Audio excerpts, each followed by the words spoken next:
आश्रममध्ये birthday साजरा केल्यानंतर मी निघालो आंबेशिव जवळील वीटभट्टीवर. येथे आंबेशिव हे गाव अतिशय निसर्गाच्या कुशीमध्ये वसलेलं आहे आणि चंद्रा नदीच्या किनाऱ्यावर आहे आणि हे बदलापूरमध्ये अतिशय सुरेख गाव आहे आणि इथं खूप प्राचीन मंदिर आहे आणि तुम्ही नक्कीच इकडे भेट द्या. संध्याकाळी इथे बघण्यासारखं खूप सुंदर असं दृश्य असतं. तुम्हाला मी पुढील व्हिडिओमध्ये दाखवणारच आहे, परंतु या व्हिडिओमध्ये आपण ज्या गावामध्ये बिबट्या आलेला आहे त्या गावाच्या वेशीवर आपण वीटभट्टीवर बड्डे सेलिब्रेट करणार आहोत. चला तर मग आपण आता व्हिडिओला सुरुवात करूया. मित्रांनो, जाताना अतिशय भीती वाटत आहे, कारण की आपण अशा ठिकाणी चाललो आहोत जिथे बिबट्या काल परवाच इकडे आला होता आणि हा पकडण्यात देखील आलेला नाही अजून.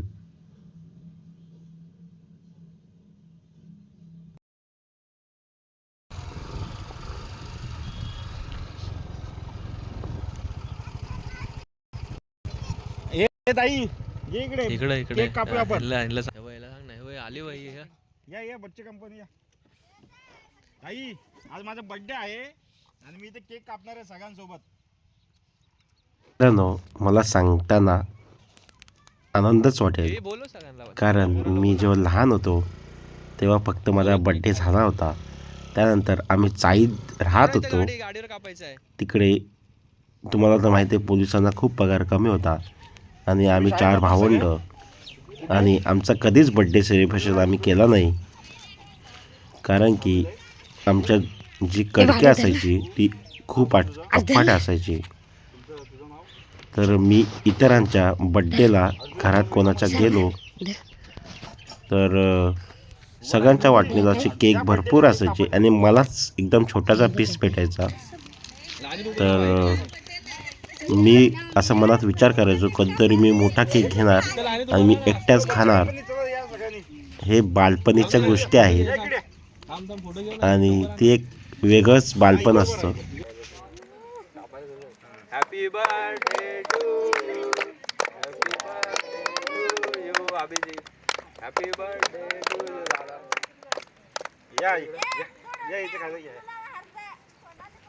माझे आईवडील बड्डे मोठी गोष्ट नाही, बड्डे करणं ही मोठी गोष्ट नाही आहे, परंतु ते जी काटकसर करायचे त्या काटकसरीमुळे आज आम्ही खूप काही शिकलो त्यामधून आणि खूप त्यामुळेच प्रगती केली.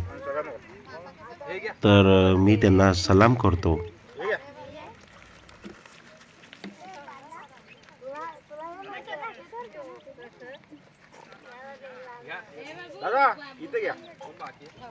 आम्ही ठाण्यामध्ये 4 वर्ष चाळीमध्ये काढली आणि मी जिल्हा परिषद शाळेमध्ये होतो.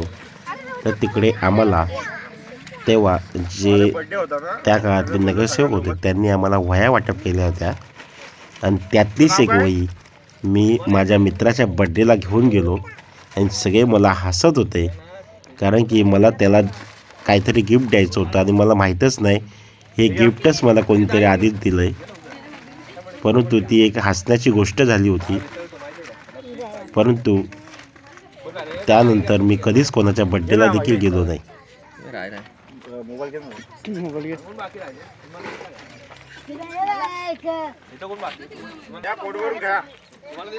बघा मित्रांनो, किती आनंदाचं वातावरण झालंय आणि लहान मुलं किती आनंदित आहेत आणि थोरा मोठ्यापर्यंत बघा आनंद हा त्यांच्या चेहऱ्यावर प्रकर्षाने जाणवतोय मला.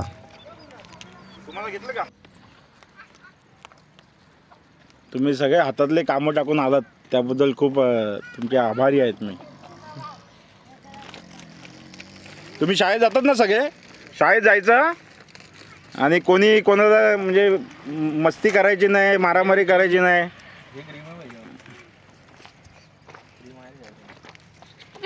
नाव काय तुझं? पूजा नाव आहे तुझं? तू स्कूलला जातेस? शाळेत जातेस तू? आणि छोटी काय करते तू?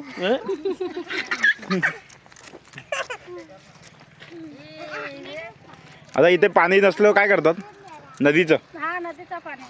आणि इथे वाघ आलाय ना? हो, वाघ आलाय. मग तुम्ही घाबरतात रात्रीचं? भीती वाटते ना? भीती वाटते ना.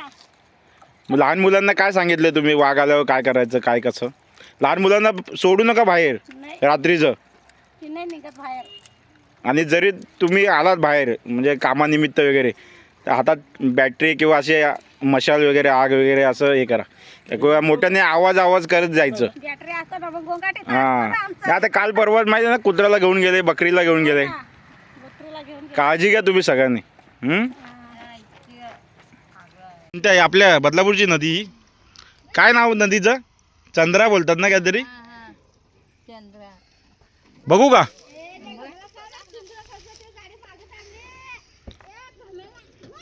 आता हे मासे पकडले आणि काय केलं म्हणजे गरम केलं ते. मासे पकडून काय केलंय म्हणजे सुकट त्याला काय लावलंय का काय मीठ चटणी वगैरे काय फक्त भाजलेत आणि ते कसं आता करणार? हा का सुकल्यानंतर बनवणार तुम्ही? आणि कोणत्या याचे मासे आहेत ते कोणते कोणते सगळे मिक्स आहेत? चांगलं लागत असेल मस्त. तुम्ही वाघासारखे बना म्हणजे तुमच्या वाट्याला कोणीही जाणार नाही. मला सांगताना खूप आनंद होतो. इकडे सर्व मुलं हे शिक्षण घेत आहेत आणि ह्यांच्या प्रत्येकाच्या अंगात शिक्षण महत्त्वाचं आहे हे त्यांना देखील खूप कळून चुकलेलं आहे. आणि यांचे आईवडील आपल्या मुलांना वीटबत्तीच्या पलीकडे शिक्षणामध्ये म्हणजे त्यांना शिक्षण देत आहेत. हे ऐकून खूप अतिशय आनंद झाला. भेटूया परत.